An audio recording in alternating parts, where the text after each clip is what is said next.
This is the regular meeting of the Board of Selectmen of the Town of New Canaan on Tuesday, February 2nd, 2022. We're starting at 8:42 a.m. because we're having technical problems, but this will be a hybrid meeting so long as the Zoom connection stays.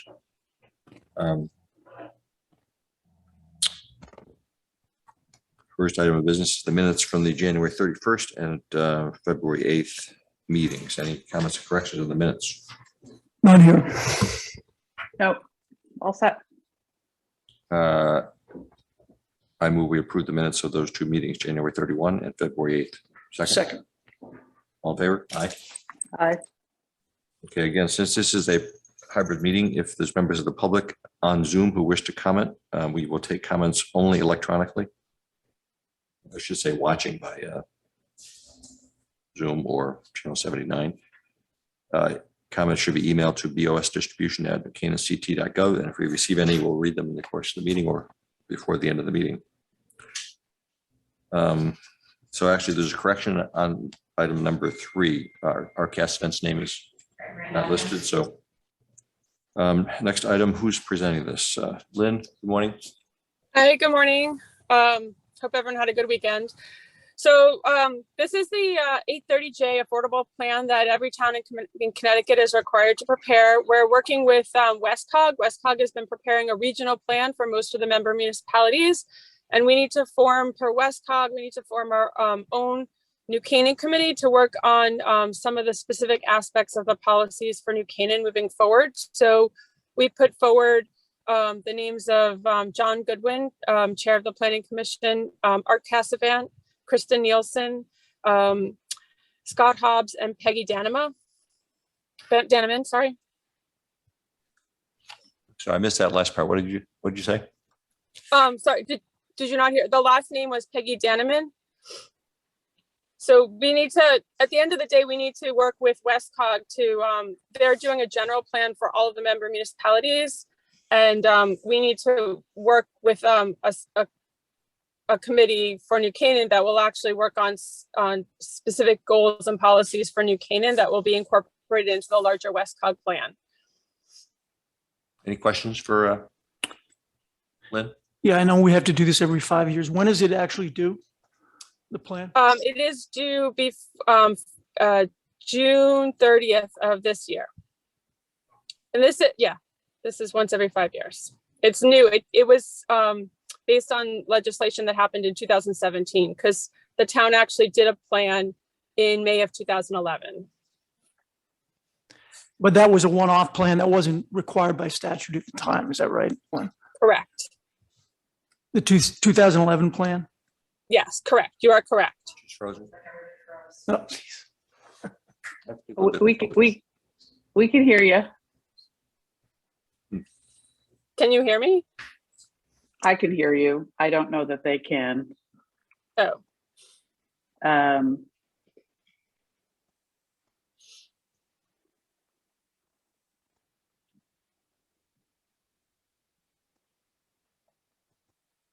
I'm telling Tucker to use her phone to zoom in. Oh, okay.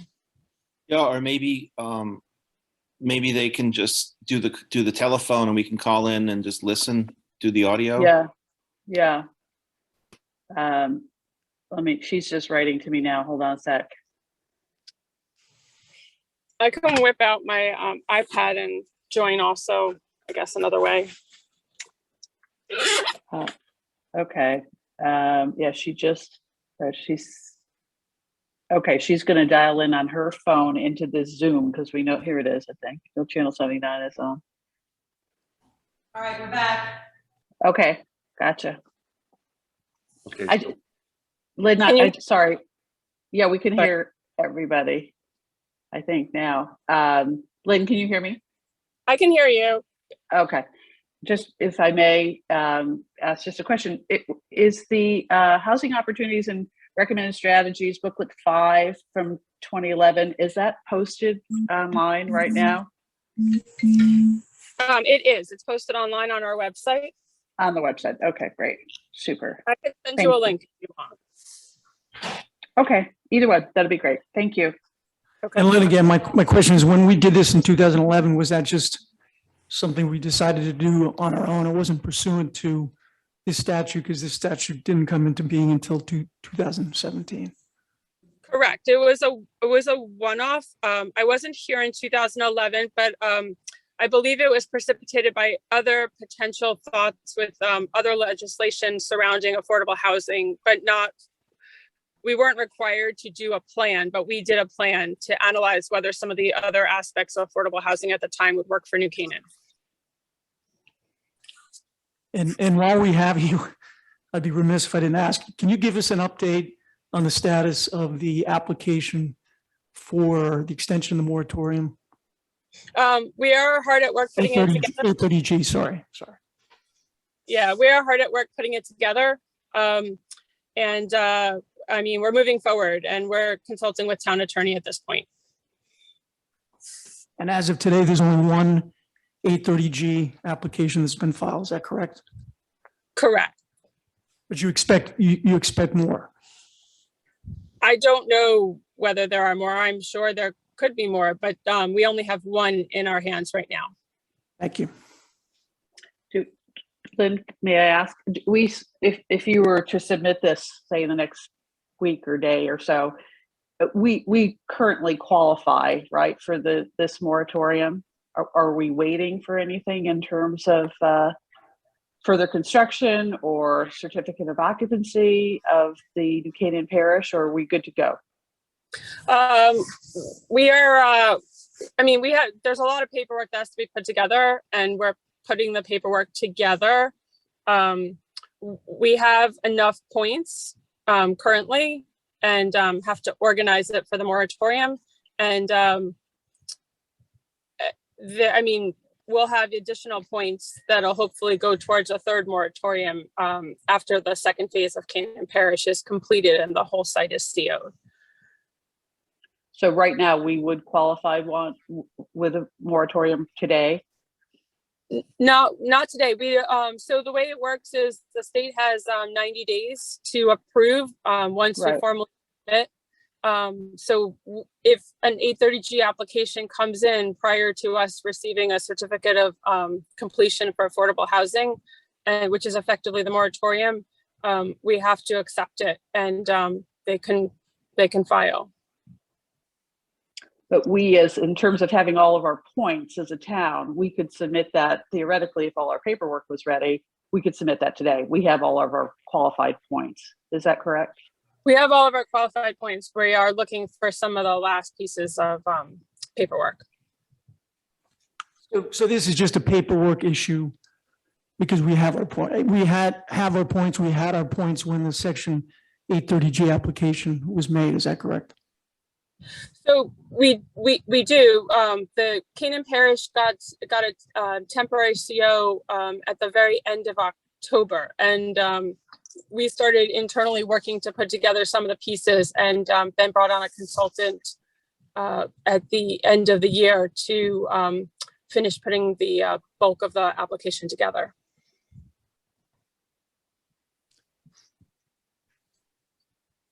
Thank you. Lynn, is this something that we could have applied for or getting the paperwork together before the moratorium expired? And I think it expired in August, but correct me if I'm wrong. So the moratorium actually expired in June, and we couldn't we couldn't do anything until Canaan Parish had a TCO. So we're kind of limited at that point. I mean, COVID sort of delayed the start for Canaan Parish and the construction and the loans and all of that. So is it our we are a internet little, or is it Zoom? I'm sorry. I think they lost us again. Oh, sorry.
So just to make sure I'm understanding this, did we lose the meeting room too? We've lost the meeting room, yeah. So I've just texted her to see if she could just dial in with her phone, and then we'll be all set. But I Got think they it. lost Wi-Fi, Got and it. she just responded she's going to dial in with her phone. Got it. Kathleen, hi, Kathleen Yes. Holland here. Hi. Yeah. I'm actually at town hall on my iPad and I haven't lost the connection once. So Right. it doesn't make any sense that they're having such issues up in the boardroom, but Right. who knows? But I don't know if they all have iPads, they could go onto their Yeah. iPads efficiently. Okay. I'll pass that on. Thanks, Kathleen.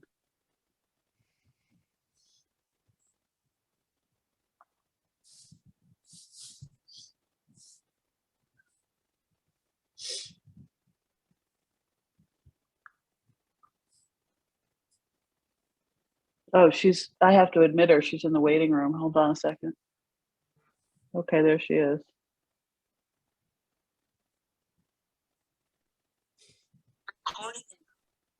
I'm on my phone. Perfect. That's all we need because we're all on. Let's do that, yeah. Right, you've already started this though. Oh, yeah, we were going. But we can just continue on my phone if we want. Okay, you can log in with this as Sure. well. Yes, Kathleen Holland, I'm here at town hall and if you did make me the host or co-host, I could start the recording again if you need to have that done. I don't have admin rights We're right now still, because I'm on my phone. it's still recording. It's still Oh, okay, very recording. good. Yeah, it should Okay, be. thanks.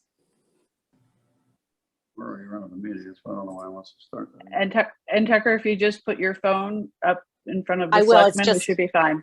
Okay. yeah. Let's do this.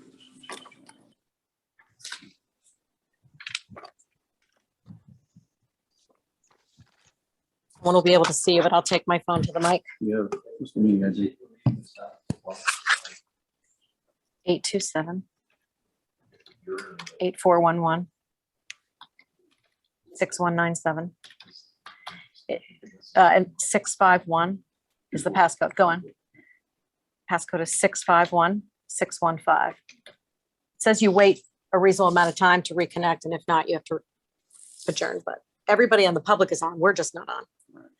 See, we don't. I just admitted Cheryl Jones. Yeah, there you go. Recording. They're not subject to.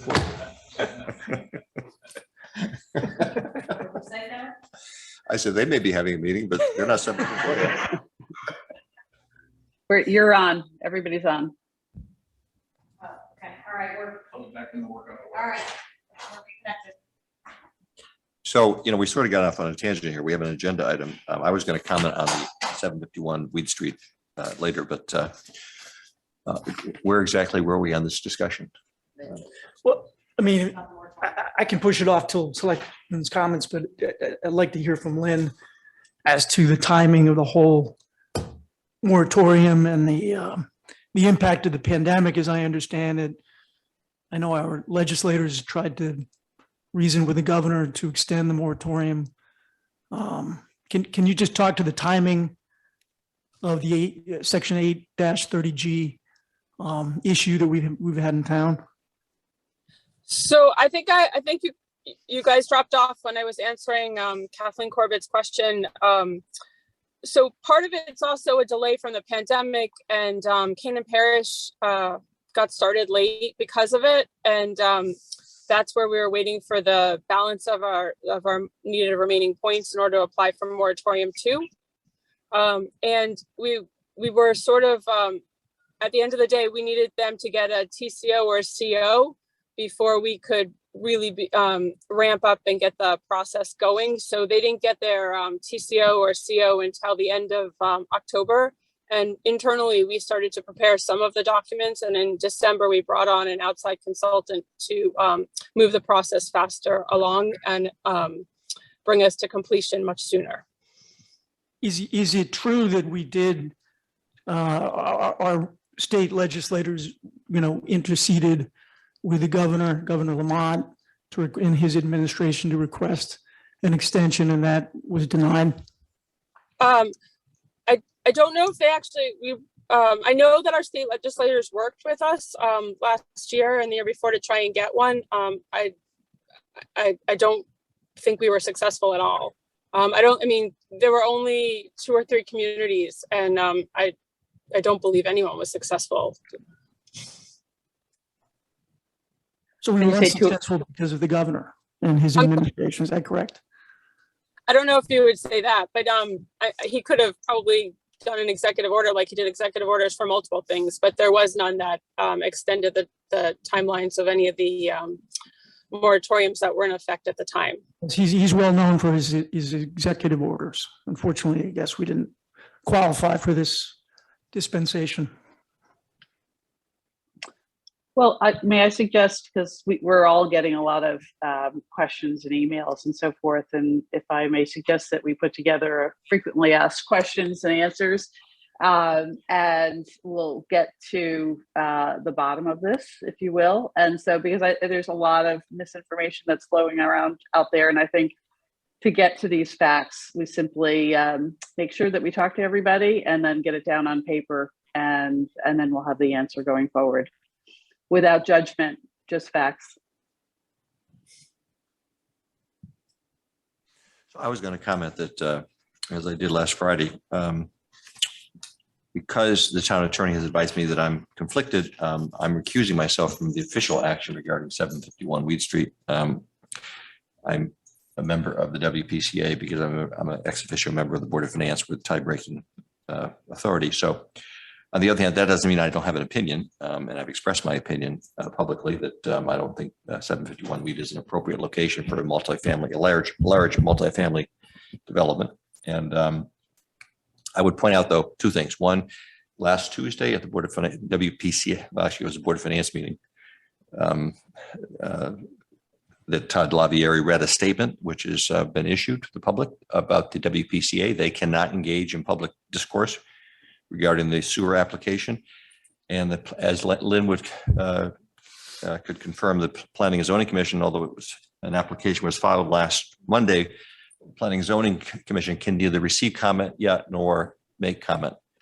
So that's the posture when we're in with respect to these applications. That said, I do agree that we need to be able to explain to our residents the process around these applications, and we've done that in part.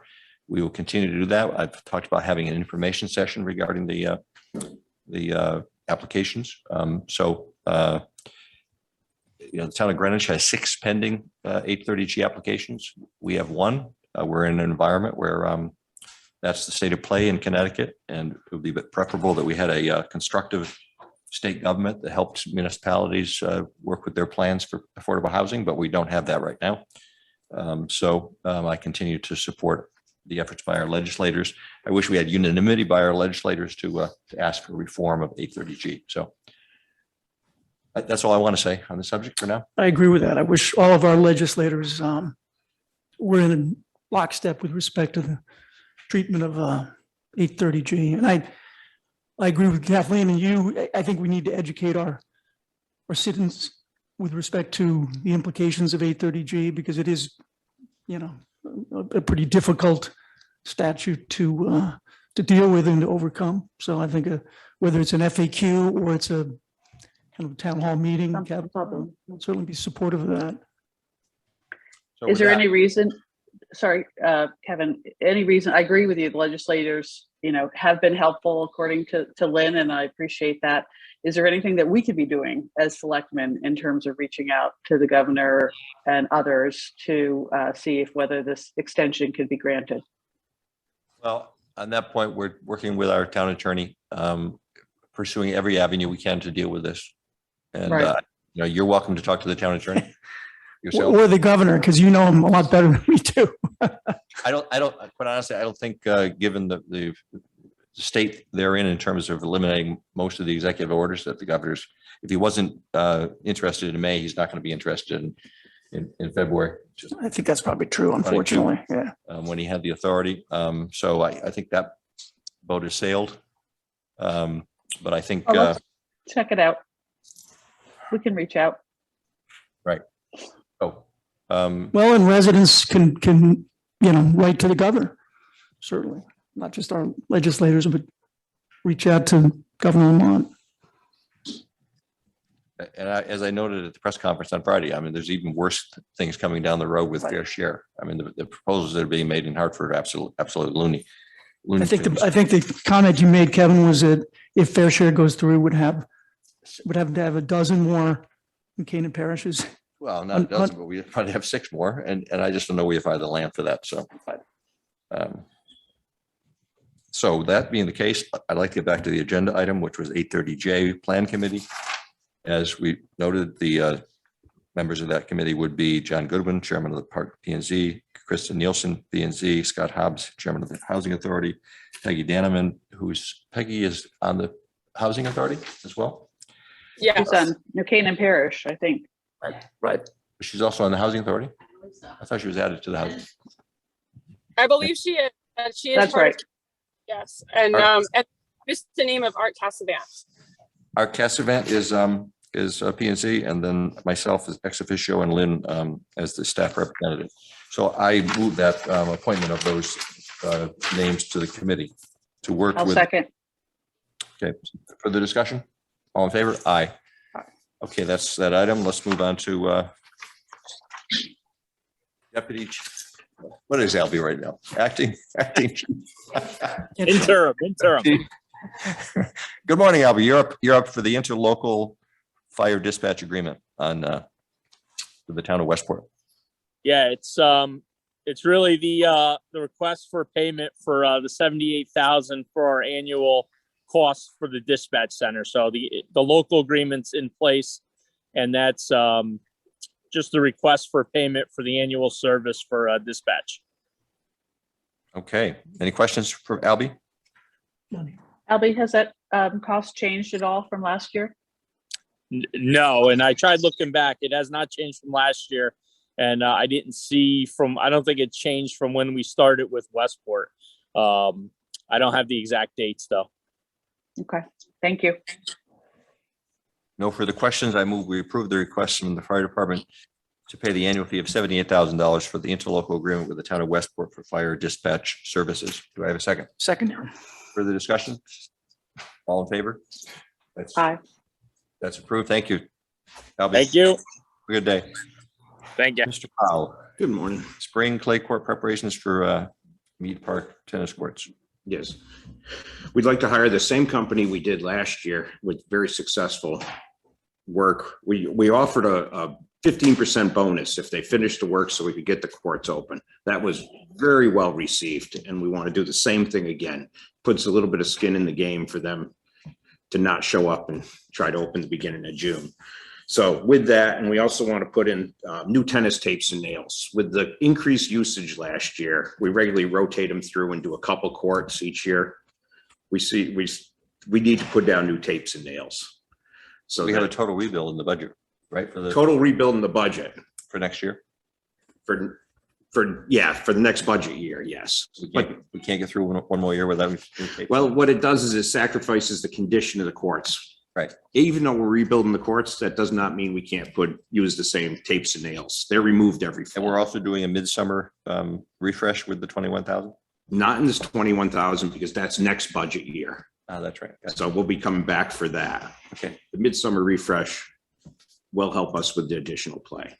Questions for John? Same price, John, from last year? It's gone up very little. I believe just about $1,000, which isn't surprising with the labor issues. Minimum wage Thank kicking in everywhere. Yep. Okay. Thank you. I move to approve the request from Parks Department to enter into a contract with Putnam Tennis and Recreation LLC for $21,415 to prepare the 8 tennis courts in Mead Park, as John described.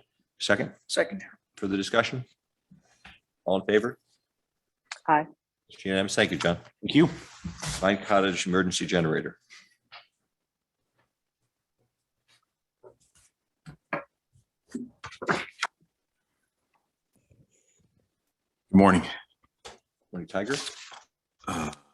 So the first item is the purchase of an emergency generator for the Vine Cottage.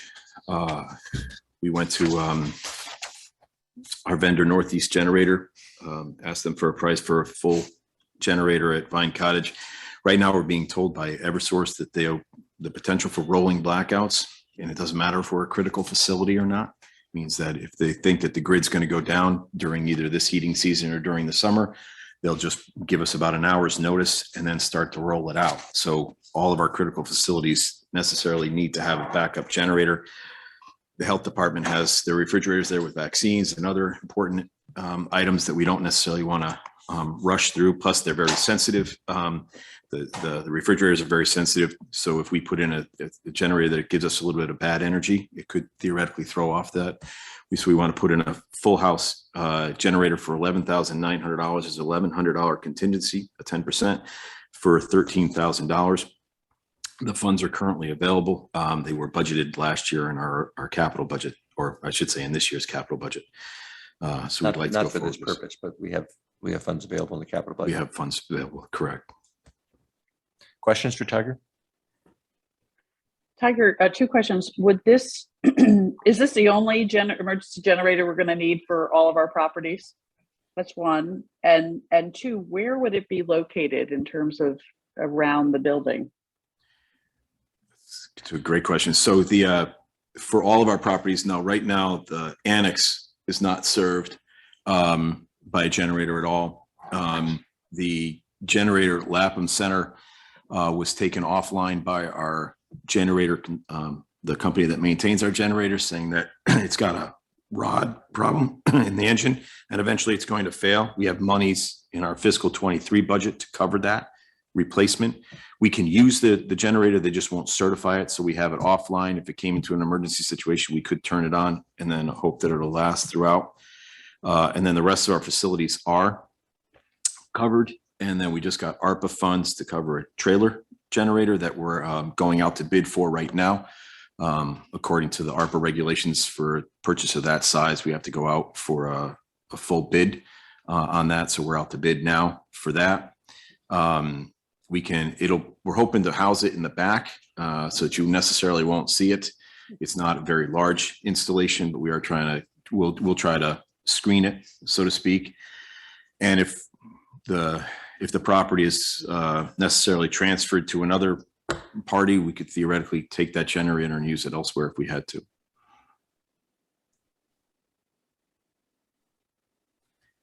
What's the status of the RFP situation with? It's out to bid right now. No. I'm sorry. Building I itself. thought you were talking generator. Yeah. The RFP is closed at present. It's closed. We It's discussed closed. that Right. in Yeah. executive session. Yeah. No, I know we did. We discussed certain offers, but Yeah, but it's closed. it's done. Okay. Right. It's Closed closed. successful. So Correct. Any plans for painting the building before we put the generator in? Waiting for that. At present, I don't have any funds available. I What is the cost to paint it? think it was $38,000. I think it was the last quote that we brought forward, to the best of my knowledge.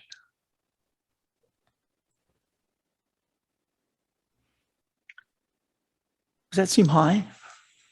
No, that's pretty good. It's pretty in That's a line. lot of It's lower than it was prior to when we first went out for that larger reconstruction project. So it is lower there, but there's a lot of work to be done in and It's around. not just touch up, right? Right, and it's decorative, right? So it's a little bit harder of a Right. painting job than just the Right. normal. I'd like to make a recommendation that we come back with a proposal to get that painted, whether it's going to be in this budget season or budget year or 23. Calvin, that's a new agenda item. So let's stick with this agenda item we're working on. This is somewhat discretionary, but we need to protect those Correct. the vaccination refrigerators over there.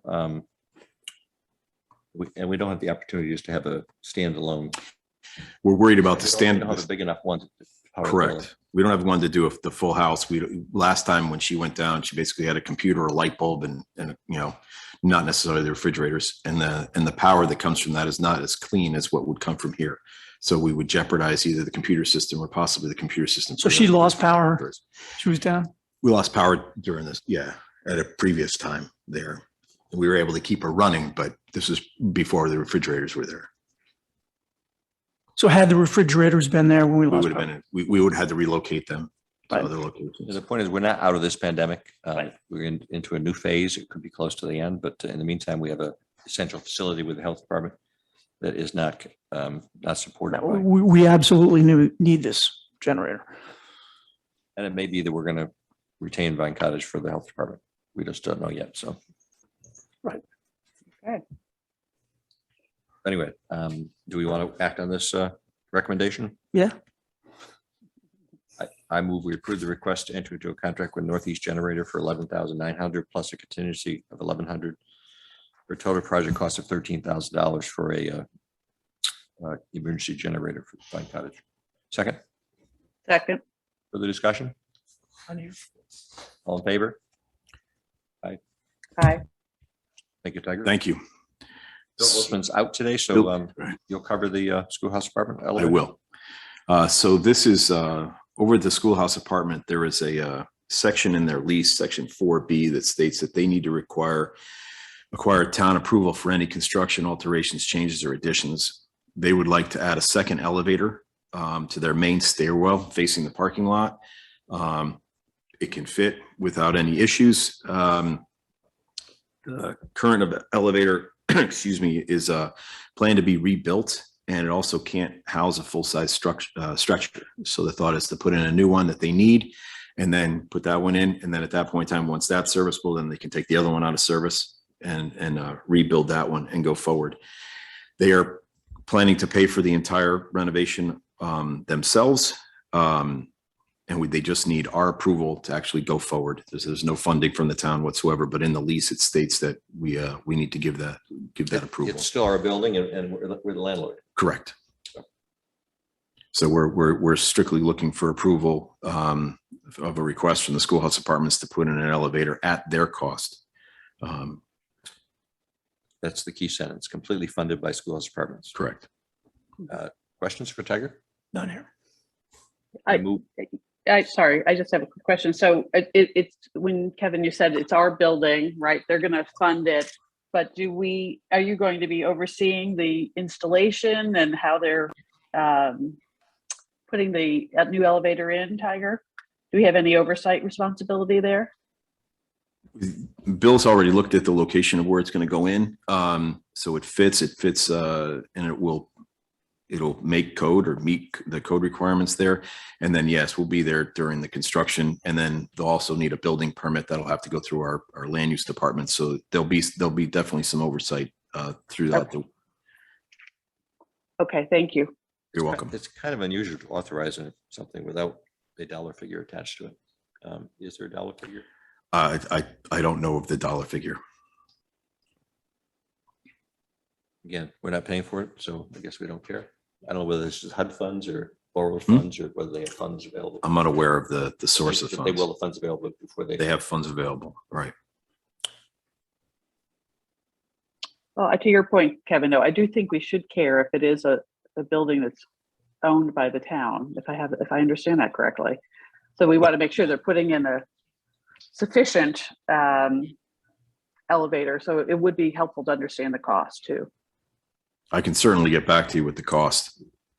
You know, this is the kind of thing, though, they have a 99-year ground lease, and at the end of the ground lease, we get the building back, but more than likely ground leases get extended because it's unlikely we're going to take those apartments off the line unless they get to a point where they can't maintain them. So it is our building. This is kind of a formality, as long as they have the money. The same thing was with the roof they did a few years ago. Correct. So it's as long as they have the funds and they're improving the building, they're the tenant for another, I guess it's 60, 81, like it's been there for 30 years. They have about 60 years left in their lease. That being the case. Yeah, the lease was dated September 14 of 1990. 90, so almost 40 years. Correct. No. 41, 70 42. Years. Whatever. I move we approve the request from Public Works to enter it, to not even enter into anything, Just approve the request. a lease agreement between the town of McKean and the schoolhouse apartments. No, it's not, anyway. For the installation of an The installation elevator. of a second elevator, with the current elevators has to be reconstructed and as described by Tiger. And this, but it's not a cost to the town. They have the funds. They're going to fund the project.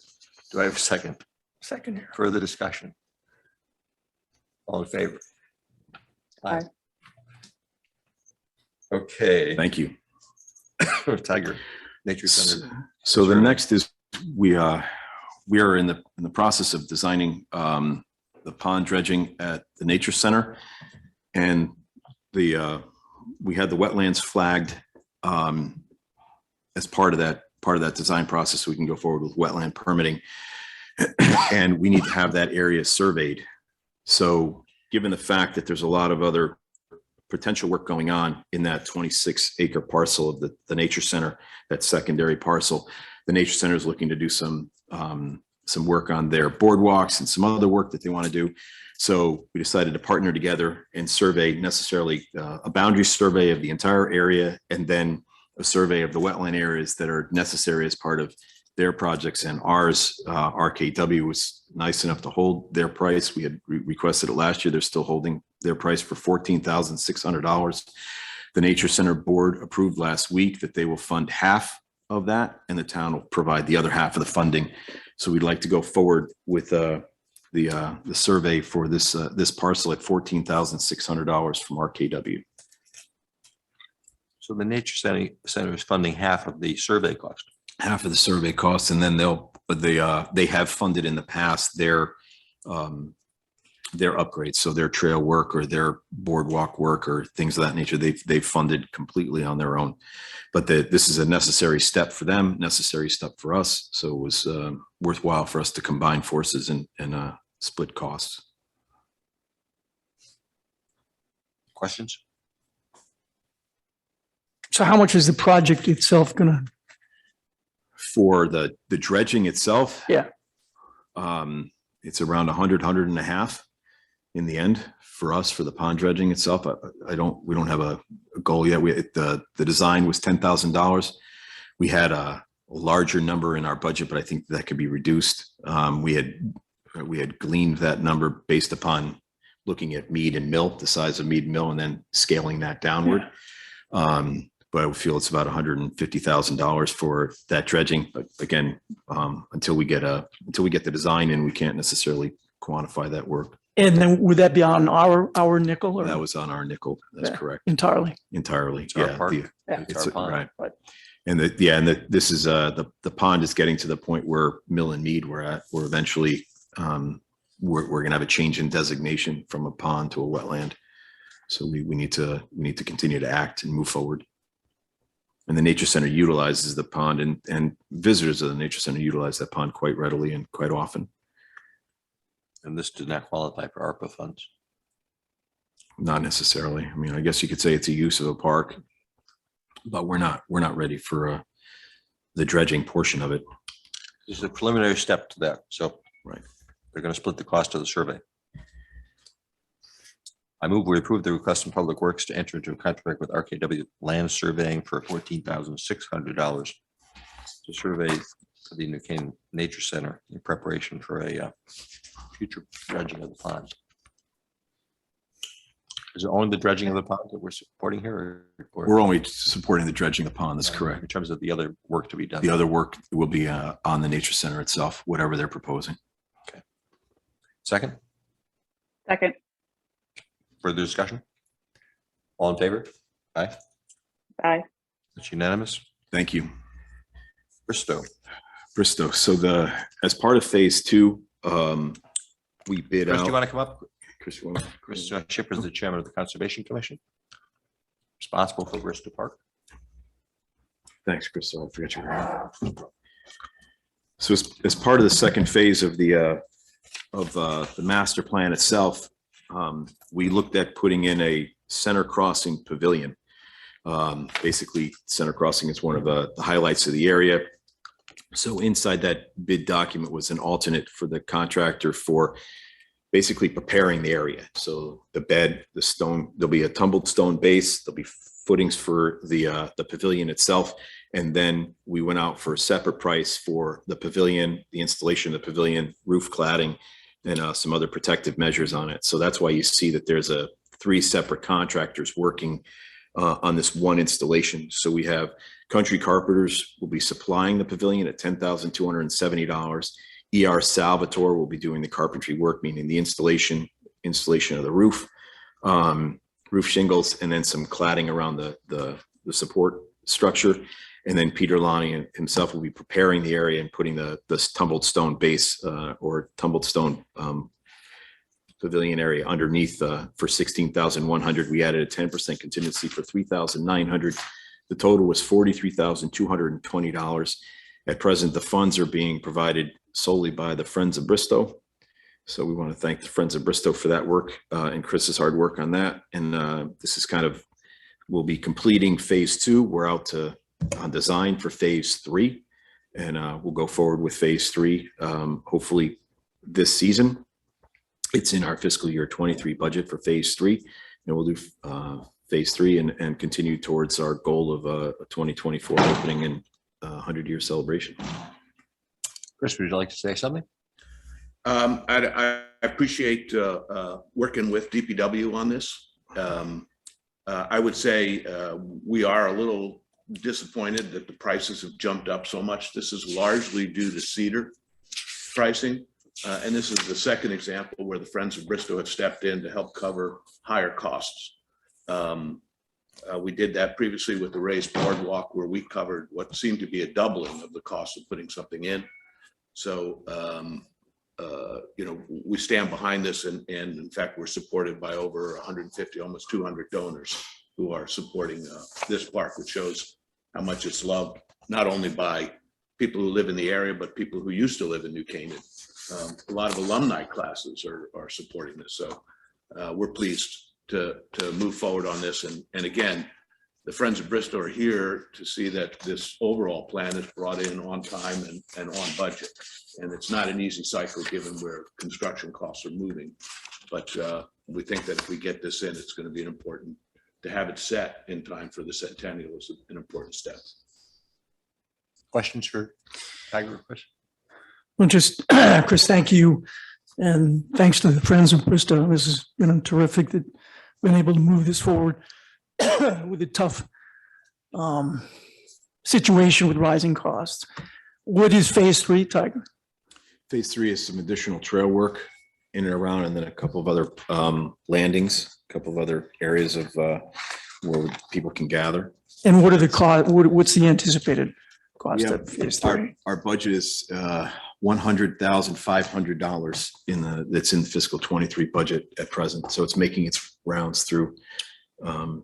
Went to the Board of Finance, and then we'll have a second visit. And so phase 3 is the last phase. Is that right? We have 4 phases. 4 phases. But it starts to drop off. The costs themselves start to drop off pretty quickly. We've done a majority of the work at present. When is the centennial? It would be September 2024. We're on time. We're on target so far. Right. We'd like to bed it in, and the Friends of Bristow want to continue to work on the softscape. We've put in a pollinator pathway plantings. We just put in a fernery. We hope to continue with tree planting, and then on the other side, continuing on our kind of birding and education about birding and birdhouses, bird feeders, and what have you. Just a quick question, if I may. I'm too very excited about this, and great to see this moving along. The pavilion, when do we expect that to be constructed? Will that be done for this summer, or what's the plan? Yes, it will be planned. Yeah, it does have a lead time associated with it, but the plan is to put it in this summer. Okay, thank you. So this 43,000 is part of this year's budget. Well, it's not a Oh, budget. sorry, excuse me. Right, it's not a budget. It's totally funded by the Friends. Okay, great. Thank you. Right. So thank you, Chris. I mean, you continue to get the support of volunteers and donors to support the restoration of Bristow. You're doing great work. I appreciate it. It's a pleasure. thank you for all you're doing. With that, I move that we approve the request for Public Works to enter into contracts with Country Carpenters, ER Salvatore, Peter Lanny, for a total project cost of $43,220. Funds to be provided by the Friends of Bistro for the creation of a pavilion. Second here. For the discussion. All in favor? Aye. Aye. Have a good day, Chris. Thank you, Tiger. Thank Tiger's you. got to go to Wilton, so you're I have gonna, to go. Yeah, I gotta go to Wilton now. Do you have any questions on the fee memos? Well, Tiger's here. I know that's down. on the what? We're reviewing fee memos, but do you need? Actually, we're gonna defer that. Oh, Okay, thank you. Tax overpayments on the tablets. Any questions? Otherwise, I'll move we approve the refunds on our tablets for the taxes. Second. All in favor? Aye. It's unanimous. Contracts, 10th contracts for fire, police, anything there?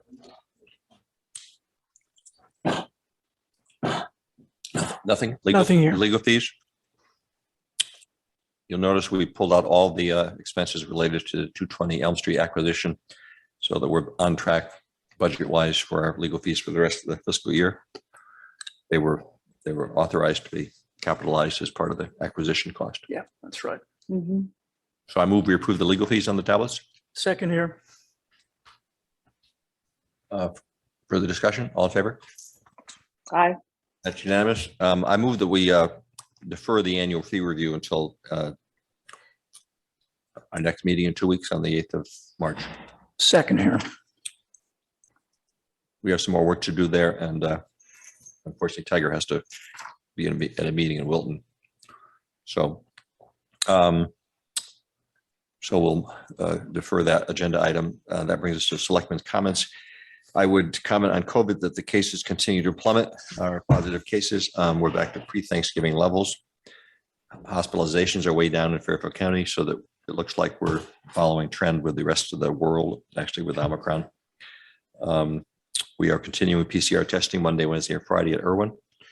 Last Friday, we only had 2 out of 40 positive, so everything is trending in the right way, but that doesn't mean that this pandemic is over. I've heard of over the weekend of a couple serious cases where people, even without comorbidities, can still have a tough time with COVID.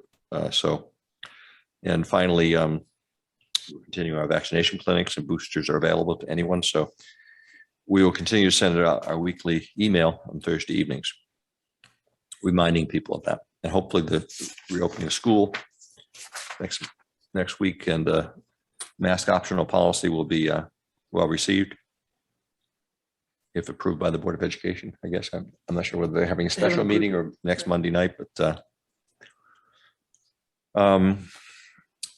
as you know, Steve Banko's calling hours will be tomorrow afternoon at the Hoyt for 4 to 8. There'll be a memorial service at St. First Presbyterian Thursday morning at 11. We are not closing town hall, but we are having in this room broadcasting of the service for town employees. They're concerned about the capacity of the church. So anything else, Cheryl, we should say about that? And there'll be a reception afterwards at Waveney House. And then finally, we've already discussed the 751 Weed Street that I mentioned we would, as far as the information to the public. Anything else? You want to have any comments? None here. I didn't have any comments, but I'm going to add the recommendation about painting the Vine Cottage, since you didn't want to talk about it earlier, but and I know he stepped out, so perhaps if we can get some bids in on what that painting will be, and again, whether it's this budget cycle or next or this coming summer, that'd be great, so we have a better understanding of what that cost might be to paint the Vine Cottage. Well, certainly if we're going to retain the building for the health department, that would make sense. I agree. Right. Let's get it painted. So anything further? If not, I would move we adjourn at 9:33. Second here. All in favor? Okay, have a good Aye. day. Thank you. Thank you.